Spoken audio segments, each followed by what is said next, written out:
सुरुवातीला जेव्हा मराठा आरक्षणासाठी हा लढा उभारला गेला आणि आंतरसरावली येथे उपोषण सुरू होतं, अख्ख्या महाराष्ट्राला माहिती नव्हतं तिथं उपोषण सुरू झाला मराठा समाजावरती।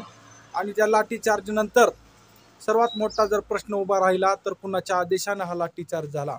आणि महाराष्ट्राचे त्यावेळेस गृहमंत्री जे की देवेंद्र फडणवीस होते, त्यामुळे सरळ सरळ शब्द असा गेला की देवेंद्र फडणवीस यांनीच हा लाठीचार्ज घडवून आणलेला आहे आणि हे उपोषण मोडण्यासाठी त्यांच्या आदेशानुसारच लाठीचार्ज करण्यात आलेला आहे, असा एक संभ्रम निर्माण झाला।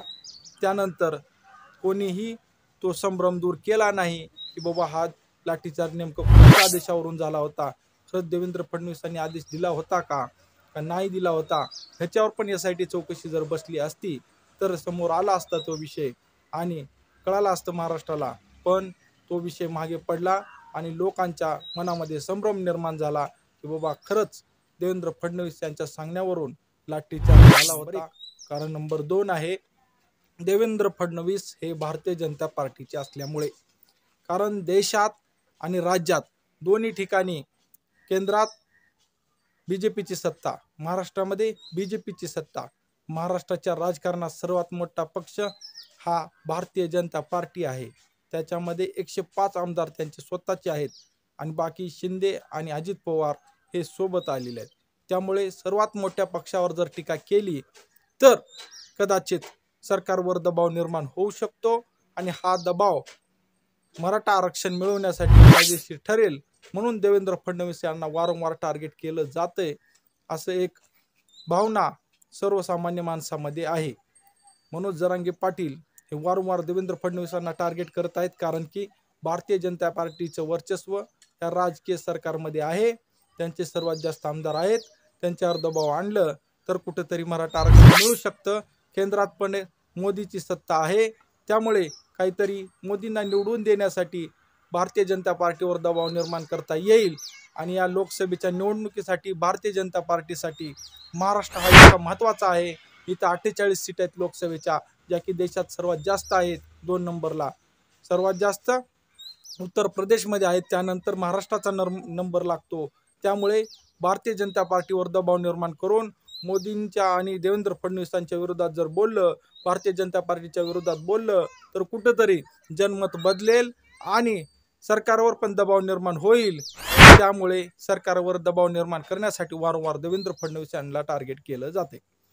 कारण नंबर 3, देवेंद्र फडणवीसला का टार्गेट केलं जाते, त्यामध्ये मुख्य फॅक्टर आहे तो म्हणजे देवेंद्र फडणवीस यांच्या जातीचा पण फॅक्टर आहे।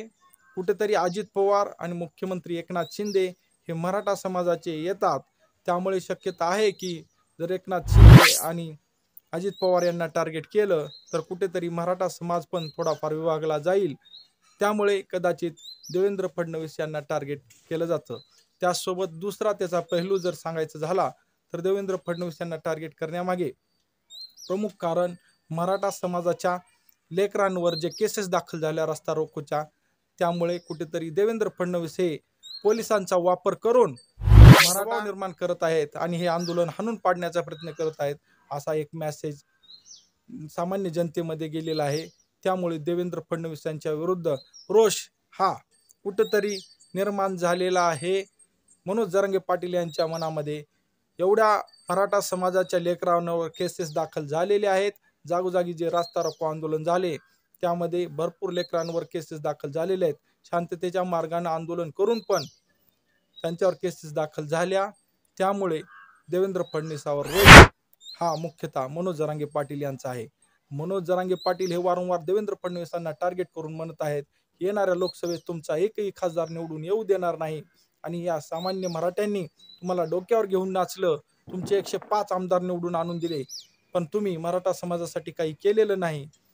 त्यानंतर जेव्हापासून देवेंद्र फडणवीस यांना टार्गेट करत आहेत मनोज जरांगे पाटील, तेव्हापासून एक प्रकारचं वातावरण तयार करण्यात येत आहे की बाबा भारतीय जनता पार्टीचे जेवढे नेते आहेत त्यांनी सरळ सरळ आमच्या नेत्यावर टीका करत आहेत, म्हणून मनोज जरांगे पाटील यांच्या विरुद्ध मोर्चा खोलला आणि मनोज जरांगे पाटील यांच्या विरुद्ध टीका करायला सुरुवात केली।